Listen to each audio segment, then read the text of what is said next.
Do you know that you have a whole team that's black that plays for you? Do I know?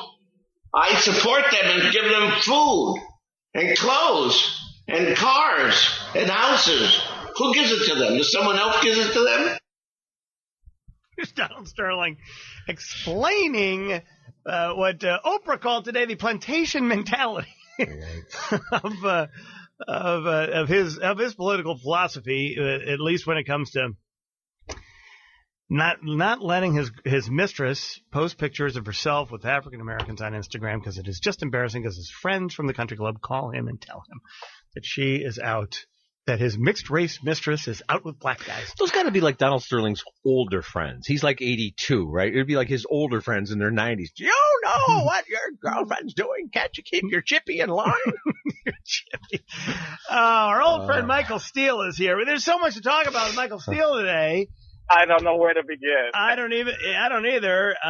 Former head of the Republican National Committee, and now he's professorial now. He spends a lot of time filling the young kids' heads with mush.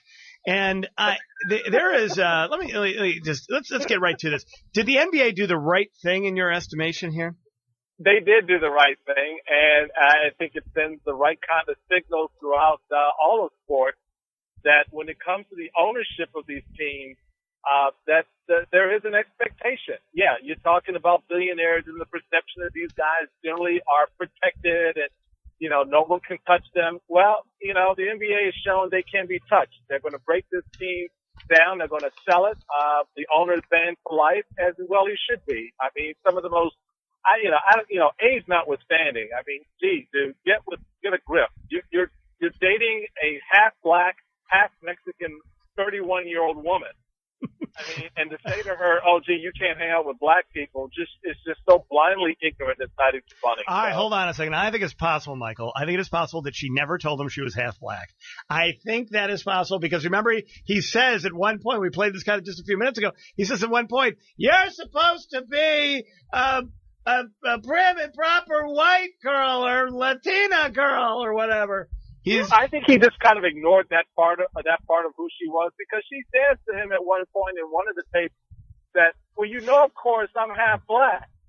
And he's like, that has nothing to do with it. Okay, well, Michael, as we unfortunately know throughout history, some of the most hateful, oppressive plantation owners weren't above having affairs with women on the plantation. I mean, they've always been able to somehow keep that separate in their twisted minds. Well, they did, and let's help him untwist it. And so we've now, I think, started that process, and I think the NBA did the right thing. And the fine, the ban, and the eventual sell of the team. Now, yeah, there's going to be a whole lot of legal wrangling over the next few weeks and months. I mean, as the owner of a team, I'm not privy to what their partnership agreement or ownership agreements are like.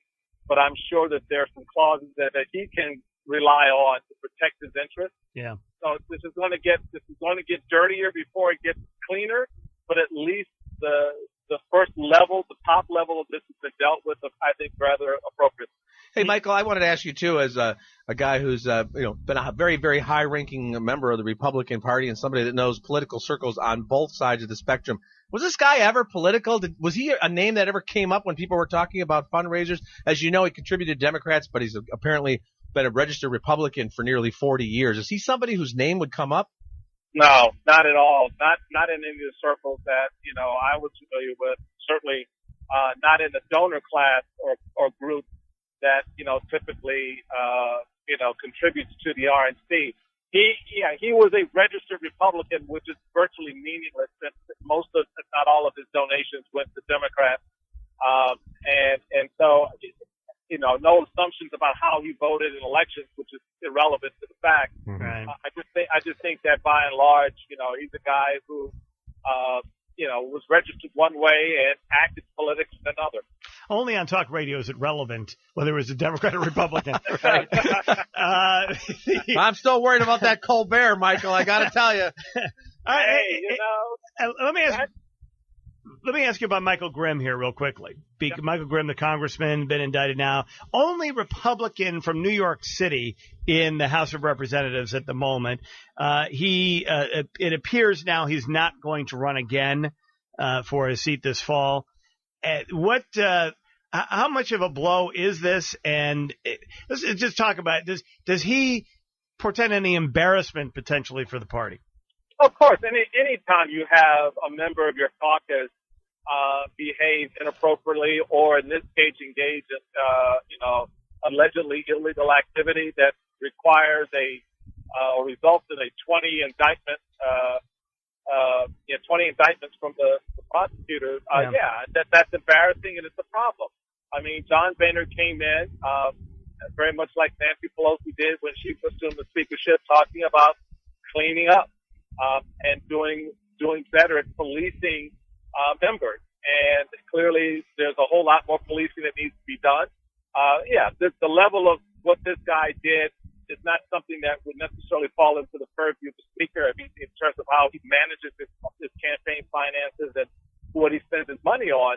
But there is a level of accountability that falls back to his table, and I'm sure the speaker is dealing with the fact that, Grimm is looking to have meetings with the leadership to talk about setting up a fund, the defense fund, and other things that sort of come with being a member of Congress. So those conversations will take place, but I think the party very rightly and appropriately should distance themselves. They weren't involved in his alleged behavior, nor should they be involved in covering his ass. Excuse me. There you go.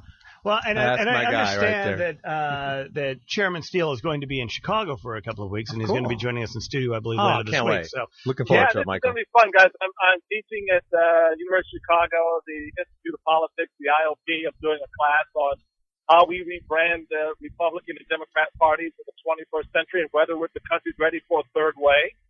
And so we're going to talk about that, and I will be there for the month of May, and I'm looking forward to coming and haunting you guys. Yeah, I would say. Wow, he's going right into the Hyde Park epicenter. Yes, Bill Ayers is going to be He's going to be having tea at Bill Ayers' house. Hey, there you go, baby. I want to just say that anytime you want to have me come lecture at the class at the University of Chicago on this issue, you let me know. Actually, we should talk about that because I do have space for a guest speaker or two to come in, and there's a segment I'm doing on the media. And I'd like to discuss how talk radio has ruined politics in America. I have a thought about that.